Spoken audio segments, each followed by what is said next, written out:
সমাজে যারা এখন নেতৃত্ব দেওয়ার জন্য চেষ্টা চালাচ্ছে, এমন এমন মানুষ ওয়াজের মাহফিলগুলোতে আসার পরে আলোচকের আলোচনা থামিয়ে পর্যন্ত মাইক নিয়ে ভোট চায়।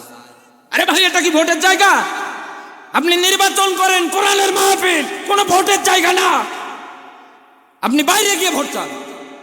আপনি কেমন নেতা? মানুষ আপনার শাসন দেখেছে, এক কথা বলে না কেন, দেখেছে আপনারা কি করেছে। মানুষ সব ভেদাভেদ ভুলে গিয়ে প্রায় জেলায় সব মানুষের একটাই ধ্বনি, আগামীতে আল্লাহর কোরআন দিয়ে দেশ চলবে। কারণ এই নেতাগুলোর দিকে যারা কোরআন দিয়ে দেশ চালাতে চায়, ডক্টর শফিকুর রহমান স্যারের দিকে তাকান, চেহারার দিকে তাকালেই আখিরাতের কথা স্মরণ হয়ে যায়।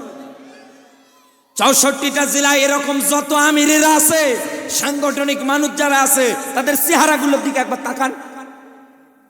এত সুন্দর চেহারার অধিকারী, আর আপনারা গাঁজা খেতে খেতে চেহারা না, একেবারে উল্টা পাল্টা বানিয়ে ফেলেছে। আপনাদের রাজনৈতিক আদর্শের ক্ষেত্রে ছাত্রদের হাতে আপনারা উঠিয়ে দেন পিস্তল, আপনারা উঠিয়ে দেন গাঁজা, ইয়াবা, মদ। আর এই দেশে কোরআনের শাসন যারা চায়, এরকম নেতা যারা আছে 64টা জেলায়, তারা উঠিয়ে দেয় 5 ওয়াক্ত নামাজ। সুবহানাল্লাহ বলতে পারেন না? সারাদিনটা 5 ওয়াক্ত নামাজ কি জামাতে হয়েছে না একা একা হয়েছে, রিপোর্ট বই আছে, সবগুলো ওই জায়গায় লিপিবদ্ধ করা লাগে। তাদের কর্মসূচিতে কত সুন্দর, আপনি মিলিয়ে দেখেন। আর আপনার কর্মসূচিতে তোরে না পিস্তল দিলাম, ওই বেটার লাশ কি ফেলাতে পেরেছি? বলে না, এত টাকা দিয়ে তোর পোষার আমার দরকার টাকা। এক কথা বলেন না কেন? আপনি তো এই ক্যাটাগরির লোক। মানুষ এখন দল মত নির্বিশেষে একটাই স্লোগান, উলিল আমর যারা আছে, রসুলের আদর্শ অনুযায়ী মানতে গেলে আপনাকে মানা লাগবে অবশ্যই যোগ্য মানুষ যারা আছে তাদেরকে। আমরা কি পারবো? যেহেতু জাহান্নাম থেকে বাঁচার জন্য আমরা আল্লাহর কাছে এই জায়গায় এসেছি, এবং তার ক্যামেরাতে আমাদের সবাই রে এই কথাগুলো ঠিক ব্যাঠিক সুবহানাল্লাহ আলহামদুলিল্লাহ সব রেকর্ড করতেছি। মানুষ যা মুখ দিয়ে বলে সবগুলো সংরক্ষণ করে কে? কিরামান কাতিবিন, সম্মানিত 2জন লেখক। আপনি যাই বলেন না কেন, যাই করেন না কেন, ওরা লিপিবদ্ধ করতেছে। সূরা বানী ইসরাঈলের 14 নম্বর আয়াতের ব্যাখ্যা, আল্লাহ কিয়ামতে এরকম রেজাল্ট শিট আকারে আমলনামা হাতে ধরিয়ে দিয়ে ডাক দিয়ে বলবে, ইকরা, পড়ো তোমার কিতাব। আজকে হিসাব দেওয়ার জন্য কাউকে লাগবে না, তোমার হিসাব দেওয়ার জন্য তুমি নিজেই যথেষ্ট। কত রাতের আধারে ভোটের বাক্স ভরিয়ে নেতা হয়েছে, কত রাতের আধারে কত মায়ের বুক খালি করেছে, কত রাতের আধারে কত মানুষকে ঘুমাতে দেননি বাড়িতে, সব আমলনামায় লিপিবদ্ধ, সব উল্লেখ আছে। যা করেছে, যতটুকুন ভালো আমল করেছে, এটা যদি অনুপরিমাণও হয় উঠে আসে। যতটুকুন খারাপ কাজ করেছেন, এটা যদি অনুপরিমাণও হয় ওই জায়গায় উঠে আসে। একথা বলে না কেন? আল্লাহ পড়তে দেবে। পরে পিছনের জীবনের দিকে এবার তাকিয়ে আমলনামা হাতে নিয়ে ডাক দিয়ে বলবে, ইয়াকুলু ইয়া লাইতানি কদ্দামতু লি হায়াতি, হায় আল্লাহ, আমার জীবনের প্রতি আমার আক্ষেপ, আমি কি করলাম, কি জীবন জিন্দেগি করি আসলাম দুনিয়াতে। ফাআসাদদাকা ওয়া আকুম মিনাস সালিহিন, আলেম যারা আছে জিজ্ঞাসা করে, আল্লাহকে ডাক দিয়ে বলবে, আল্লাহ আর একটা বার কি হায়াত দিয়ে দুনিয়ায় পাঠানো যায় না? দুনিয়ায় যাওয়ার পরে দান সাদকা করব, ভালো ভালো কাজ করব, সৎ কর্মশীল মানুষ যারা আছে এদের সঙ্গী সাথী হব, আল্লাহ মনে হয় আপনাকে আসতে দেব। পেটন শুরু হবে, বাটাম ফাটা মাই, ওরে মাই রাজা দুনিয়ায় খুব লাফিয়েছিলেন, রাজপ্রাসাদে ভালোভাবে আরাম করেছে। আল্লাহর এই আয়াতের সঙ্গে চুক্তিবদ্ধ হয়ে যারা জাহান্নামের আগুন থেকে বাঁচার জন্য চেষ্টা চালিয়েছিল, তাদের নামের লিস্টগুলো তৈরি করে এই রাজবাড়ী সদর থানায় জমা দিয়ে এসেছে। আপনি তো সেই মানুষ। আমার বন্ধুরা, তাহলে 1 নাম্বার পয়েন্ট আমরা ভালো করে বুঝে ফেলেছি, আল্লাহর জাহান্নাম থেকে বাঁচতে গেলে আমার আল্লাহ যে আমলটা দিয়েছে এটার ব্যাপারে। 2 নম্বরে আল্লাহর ব্যাখ্যা, ওয়া তুজাহিদুনা, দুনিয়ায় লড়াই সংগ্রাম হবে কার পথে? জান আর মাল দিয়ে বিলিয়ে দিয়ে করা লাগবে এই লড়াই আর সংগ্রাম। ইসলামের জন্য সম্পদাদি টাকা পয়সা যেমন প্রয়োজন, ওই রকম জীবনটাও। এখন হয়তো আপনি মনে করবেন যে আমি যদি মারা যাই আমার আল্লাহ আমার কি দেবে, সূরা তাওবার 111 নম্বর আয়াতে আল্লাহ তার দৃষ্টান্ত সুন্দর করে উঠিয়ে ধরেছে।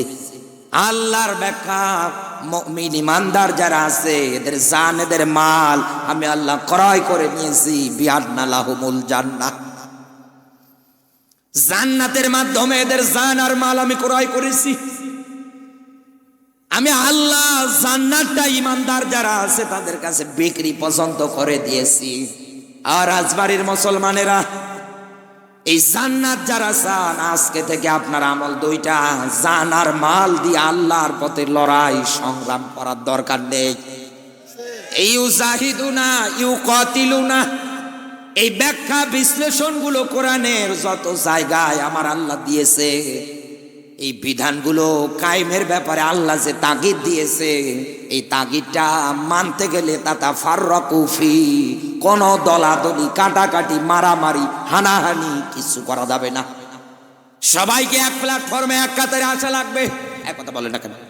কারণ আল্লাহর ব্যাখ্যা ওয়াতাসিমু বিহাবলিল্লাহি জামিয়া, তোমরা আল্লাহর রজ্জুটাকে আঁকড়িয়ে ধরো। ইসলাম কায়েমের জন্য আমার তো মন বলে এখন এই সময়ে সবচাইতে বেশি যেটা প্রয়োজন সেটাই হচ্ছে এক প্ল্যাটফর্মে আসা, আমাদের মাঝে ঐক্যতা তৈরি করা।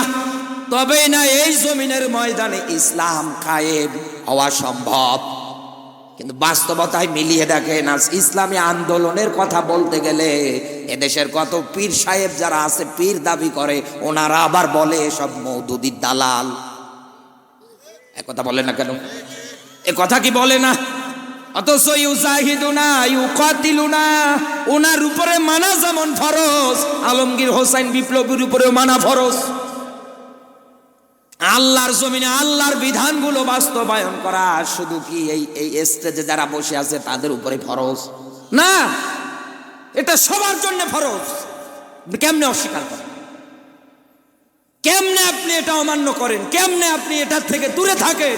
বাইহাকির হাদিস, এখানে জ্ঞানী আলেম মানুষদের জিজ্ঞাসা করেন, যারা ইকামতে দ্বীনের আন্দোলন করে না, ইসলামী দল করে না, ইসলামী আন্দোলন করে না, অন্তরে শাহাদতের তামান্না নিয়ে আসার চিন্তা ভাবনা করে না, রাসূল বলেন ও যদি মারা যায় ও মুনাফিক হয়ে মরবে। আপনি যদি বলেন হ্যাঁ আমি মুনাফিক হয়ে মরতে রাজি, মরেন, আমার অসুবিধা নেই, আমার দায়িত্ব ছিল আপনাকে বোঝানোর। এখন আপনি এরপরেও ঠসা ভাবে যদি কান দিয়ে শোনো, কান দিয়ে বের করে দেন, আমার কিচ্ছু করার নেই, আমার কোনো কিছু যায়ও আসে। আমার বন্ধুরা একটু ভালো করে মনোযোগ দেবেন। আল্লাহর এই আয়াতগুলোর সঙ্গে দুনিয়ায় যারা ওয়াদাবদ্ধ চুক্তিবদ্ধ হয়েছিল, তারা কোনোদিন আমরা তাদেরকে দেখেছি পিছু হটে নাই, জীবন পর্যন্ত বিলিয়ে দিয়েছে জান্নাতটা পাওয়ার আশায়। যারা এই ক্যাটাগরিতে জীবন দিয়েছে, আল্লাহর ব্যাখ্যা কিয়ামতে তাদের জন্য এই রকম হবে, ফাম্মা মান উতিয়া কিতাবাহু বিয়ামিনিহি। আল্লাহ যেন আমাদের এই কাতারটায় শামিল করে, বলেন আমিন। আল্লাহ ডাক দিয়ে বলবে, বান্দা আজকে তোর কোনো হিসাব আমি আল্লাহ পাক নেব না, ফাসাউফা ইউহাসাবু হিসাবা ইয়াসিরা, তোকে বিনা বিচারে আমি আল্লাহ আমার জান্নাতি বলে ঘোষণা করলাম। ফাম্মা মান উতিয়া কিতাবাহু বিয়ামিনিহি, এই আমলনামাটা আল্লাহ আদর করে তার বান্দার ডান হাতের মধ্যে দিয়ে দেবে। এ তো কোরআনের আয়াত, নবীজির হাদিসের মধ্যে ব্যাখ্যা এসেছে, অন্তরে যারা শাহাদতের তামান্না লালন পালন করে আর আল্লাহ যদি এটা কবুল করে, আল্লাহর পথে লড়াই সংগ্রাম করতে গিয়ে বুলেট খাওয়া মাত্রই একটা ফোঁটা রক্ত জমিনে যদি পড়ে, এই এক ফোঁটা রক্ত জমিনে পড়ার সঙ্গে সঙ্গে আমার আল্লাহ বান্দার সব জীবনের অপরাধ মাফ করে দেয়।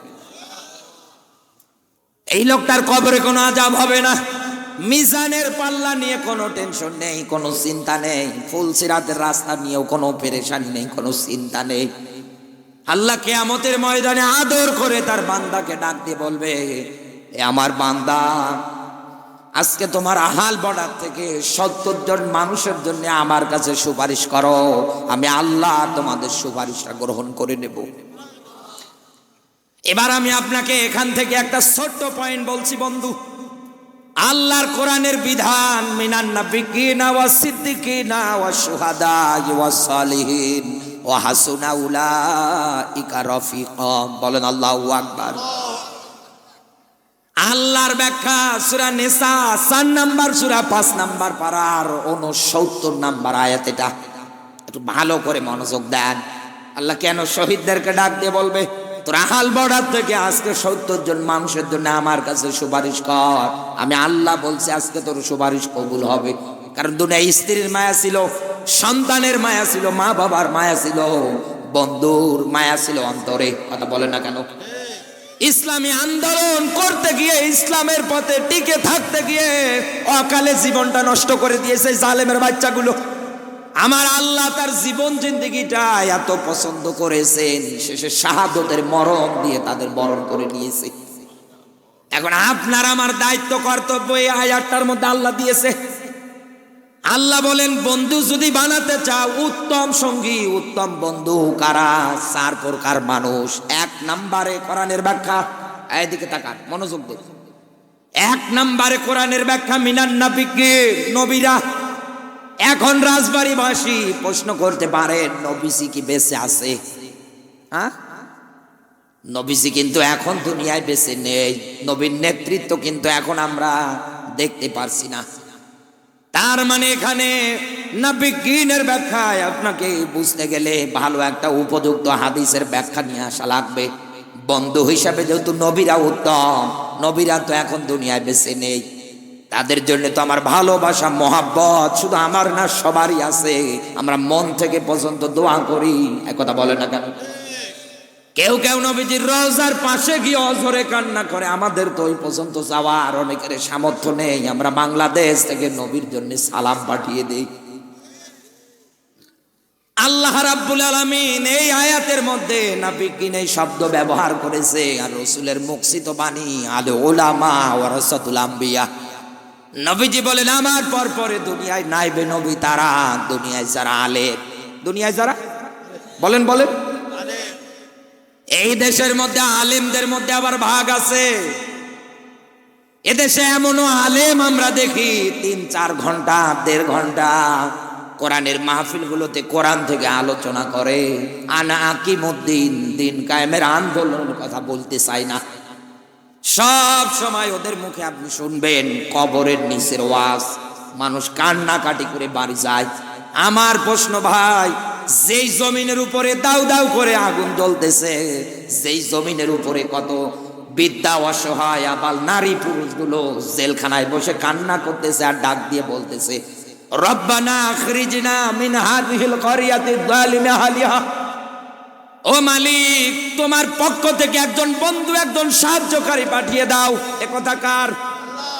দোয়ার সিস্টেম 2টা। 1 নম্বরে প্রথম দোয়াটা আল্লাহর কাছে সরাসরি করতেছে, 2 নম্বরে ডাক দিয়ে বলছে আল্লাহ জালেমের এই জুলুম থেকে বাঁচানোর জন্য তোমার পক্ষ থেকে একজন সাহায্যকারী পাঠাও। শেষের শব্দ নাসির, একজন সাহায্যকারী পাঠাও। এবং আল্লাহ প্রথম শব্দ ডাক দিয়ে বলেছে অমালাকুম লা তুকাতিলুনা ফি সাবিলিল্লাহ, কি হলো তোমাদের? কেন লড়াই করো না? কেন সংগ্রাম করো না? কত বিদ্যা অসহায় নারী পুরুষগুলো এইরকম করে জেলখানায় কান্না করতেছে হাউমাউ করে, আর আপনি মোল্লা পরে আছেন কবরের নিচের ওয়াজ নিয়ে, আর উপরে আমার নিষ্পাপ মুসলমান ভাইরা নির্যাতনের শিকার হচ্ছে। আপনার জবান দিয়ে কোনো কথা বের হয় না। ভারতের দালালেরা এই বাংলাদেশকে নিয়ে নতুন নীল নকশা এঁকেছিল একটা বিভ্রান্ত তৈরি করার জন্য। তুমি মোল্লা বিশাল বড় হুজুর দাবি করো, আলেম দাবি করো, তোমার মুখ দিয়ে প্রতিবাদমূলক একটা বক্তব্য বের হয়নি। কিসের আলেম তুমি? ওমান আযযামু মিম্মান কাতামা শাহাদাতান ইনদাহু মিনাল্লাহ। আল্লাহ বলেন ওই লোক তার চাইতে সবচাইতে বড় জালেম, চিটার বাটপার আর কে হতে পারে যে কোরআনের হক কথা জানার পরেও গোপন করে দেয়। আপনি তো আল্লাহর ভাষায় আলেম না, আপনি জালেম। সূরা বাকারার 159 নম্বর আয়াত, আমার আল্লাহ আপনার উপরে লানত দেয়। একথা বলে না কেন? আল্লাহর ফেরেশতারা লানত দেয়। দুনিয়ায় লানত দিতে পারে এরকম আল্লাহর সৃষ্টি যতগুলো আছে সবাই আপনাকে লানত দেয়। আপনার পিছনে নামাজ হয়, আপনার কথাবার্তায় কোনো তাসির হবে?